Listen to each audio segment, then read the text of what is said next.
AP cabinet meeting Andhra Pradesh Amaravati నేడు ఆంధ్రప్రదేశ్ వెలగపూడి సచివాలయంలో CM Chandrababu అధ్యక్షతన మంత్రివర్గం సమావేశం జరిగింది. కేబినెట్ భేటీకి ఉప ముఖ్యమంత్రి, మంత్రులు, అధికారులు హాజరయ్యారు. అనంతరం క్యాబినెట్ నిర్ణయాలను తెలియజేస్తూ మంత్రి ప్రెస్ మీట్. మంత్రివర్గ సమావేశంలో ముఖ్యంగా అనకాపల్లిలో క్యాపిటివ్ పోర్టు నిర్మాణానికి క్యాబినెట్లో కీలక నిర్ణయం తీసుకున్నట్లు తెలుస్తుంది. జలహారతి కార్పొరేషన్ ఏర్పాటు చేసేందుకు మంత్రివర్గం ఆమోదం తెలిపినట్లు సమాచారం. జలహారతి కార్పొరేషన్ ద్వారా పోలవరం, బనకచర్ల అనుసంధాన ప్రాజెక్టు రూపకల్పన చేయుచున్నట్లు సమాచారం.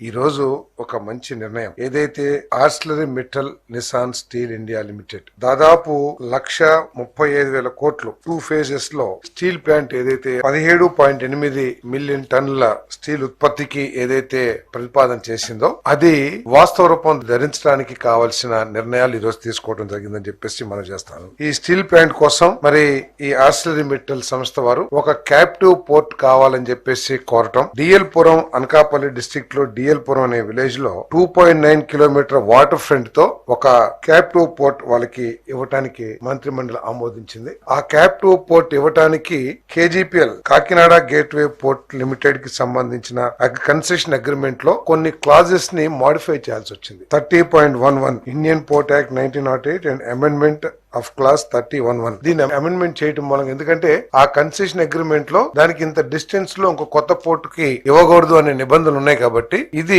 ఈ పెద్ద పెట్టుబడి రాష్ట్రంలో దాదాపు 1,30,000 కోట్ల రూపాయల పెట్టుబడితో పెద్ద పరిశ్రమ వస్తుంది. కాబట్టి దానికి కావాల్సిన ఈ క్యాప్టివ్ పవర్ ప్లాంట్ కోసం ఆ కండిషన్ ని అమెండ్మెంట్ చేయడం జరిగిందని చెప్పేసి మనం చేస్తా ఉన్నాం. దీని మూలంగా ఏంటంటే first phase 7.3 million metric tons per annum 55,964 కోట్ల రూపాయలు జనవరి 2029 కి మొట్టమొదటి దశ ఉత్పత్తి ప్రారంభించాలనే లక్ష్యంతో ఈ ప్రాజెక్టు టైం లైన్స్ నిర్దేశించబడి అని చెప్పేసి మనం చేస్తాను. ఫస్ట్ ఫేజ్ లో దాదాపు 20,000 మందికి ఉద్యోగ అవకాశాలు లభిస్తాయి. సెకండ్ ఫేజ్ 80,000 crores తో 10.5 million metric tons per annum దాదాపు 35,000 మందికి ఉపాధి కల్పించే రెండో దశ 2033 కి కంప్లీట్ చేయాలని చెప్పేసి మరి టైం లైన్స్ ఫిక్స్ చేయడం జరిగిందని చెప్పేసి మనం చేస్తాం. ఏదైతే క్యాప్టివ్ పోర్ట్ ఈ రోజు ప్రభుత్వం అనుమతించిందో ఫస్ట్ ఫేజ్ లో 20.5 million metric tons per annum అంటే అంత కార్గోని హ్యాండిల్ చేయడానికి సంబంధించిన ఫస్ట్ ఫేజ్ పోర్టు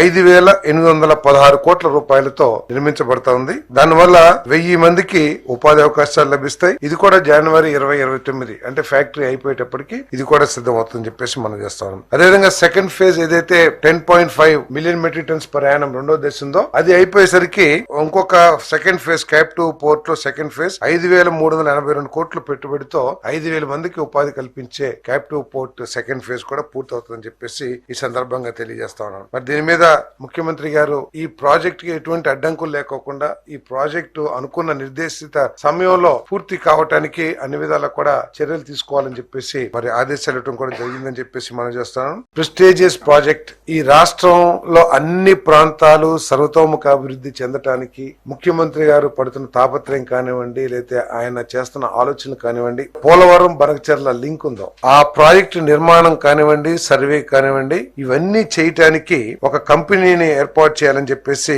జలహారతి కార్పొరేషన్ పేరుతో స్పెషల్ పర్పస్ వెహికల్ ఏర్పాటు చేసేందుకు ఒక ప్రతిపాదన కేబినెట్ దగ్గరికి వచ్చింది. దాన్ని ఆమోదించుకోవడం జరిగిందని చెప్పేసి మనం చేస్తాం. ఈ ప్రాజెక్టు ఎవరు ఊహించిన విధంగా మరి రాష్ట్రంలో ఉన్న జలవనరులన్నింటినీ వినియోగించుకుని అన్ని ప్రాంతాలు కూడా అభివృద్ధి చెందాలనే లక్ష్యంతో ప్రత్యేకంగా రాయలసీమ ఇప్పుడు దాకా ఏదైతే మనం కరువు సీమగా మనం అనుకుంటూ ఉండేవామో దీన్ని రత్నాల సీమగా మార్చాలనే లక్ష్యంతో అక్కడ కూడా పుష్కలంగా నీళ్లు లభించాలనే లక్ష్యంతో ఈ ప్రాజెక్ట్ ని ముఖ్యమంత్రి గారు చాలా సీరియస్ గా తీసుకున్నారని చెప్పేసి తీసుకుంటమే కాకుండా ఈ 4 సంవత్సరాల్లో కూడా ఈ ప్రాజెక్ట్ మీద కన్సిడరబుల్ పురోగతి రావాలనే లక్ష్యంతో ఈ ప్రభుత్వం పనిచేస్తుందని చెప్పేసి మనం చేస్తాం. అంటే ఒక అనుభవజ్ఞుడైన ముఖ్యమంత్రి రాష్ట్ర పగ్గాలను చేపడితే రాష్ట్రానికి ఏ విధమైన మేలు జరిగింది అనడానికి ఈ ఆలోచన ఒక నిదర్శనం అని చెప్పేసి కూడా ఈ సందర్భంగా తెలియజేస్తా ఉన్నాను. ప్రతి సంవత్సరం కూడా గత 100 సంవత్సరాలు మనం తీసుకున్నట్లయితే ప్రతి సంవత్సరం 1000 నుంచి 2,000 టీఎంసీల నీళ్లు వృధాగా సముద్రంలోకి వెళ్ళిపోతా ఉంటాయి. ఎన్ని ప్రాజెక్టులు తెలంగాణలో కట్టారు, పైన మహారాష్ట్రలో కట్టారు, ఏ రాష్ట్రాల ద్వారా ఈ నది ప్రవహిస్తుందో అక్కడ అన్ని కూడా ప్రాజెక్టులు కట్టారు విత్ పర్మిషన్ విత్ అన్ని కూడా. అయినా కూడా అన్ని ప్రాజెక్టులు కట్టినా నీటిని వినియోగించుకోగా ఇంకా 100 సంవత్సరాలు మనం హిస్టరీ తీసుకుంటే 1000 నుంచి 2,000 టీఎంసీల నీళ్లు వృధాగా సముద్రంలోకి వెళ్ళిపోతా ఉన్నాయి. సో అటువంటి వాటర్ ని తీసుకుని ఇతర రాష్ట్రాలతో ఎక్కడ కూడా మనకి వివాదం లేకోకుండా ఈ ప్రాజెక్ట్ ని రాయలసీమ అభివృద్ధి కోసం వినియోగించాలనే లక్ష్యంతో ఈ ప్రాజెక్ట్ ని టేకప్ చేయబోతుందని చెప్పేసి మనం చేస్తాను. మరి దీనికి దాదాపు 80,000 కోట్ల రూపాయలు ఖర్చు అవుతుందని చెప్పేసి కూడా ప్రాథమిక అంచనాలు ఉన్నాయి. మరి దీన్ని ముఖ్యమంత్రి గారు తర్వాత డిప్యూటీ చీఫ్ మినిస్టర్ గారు తమ పరపతిని కేంద్ర ప్రభుత్వంలో, ఎందుకంటే ఎన్డీఏ కూడా మా భాగస్వామి కాబట్టి ప్రధానమంత్రి గారిని అదేవిధంగా కేంద్ర ఆర్థిక మంత్రి గారిని ఒప్పించి ఈ ప్రాజెక్ట్ ని కేంద్ర సహకారం లేకపోతే ప్రైవేట్ భాగస్వామ్యం రాష్ట్ర ప్రభుత్వం ఏ విధంగా చేయాలనే ఆలోచనతో ఈ కంపెనీని స్థాపించడమే కాకుండా ఈ 4 సంవత్సరాల్లో దీని మీద పురోగతి సాధించాలనేది ముఖ్యమంత్రి గారి లక్ష్యం అని చెప్పేసి కూడా ఈ సందర్భంగా నేను తెలియజేస్తా ఉన్నాను.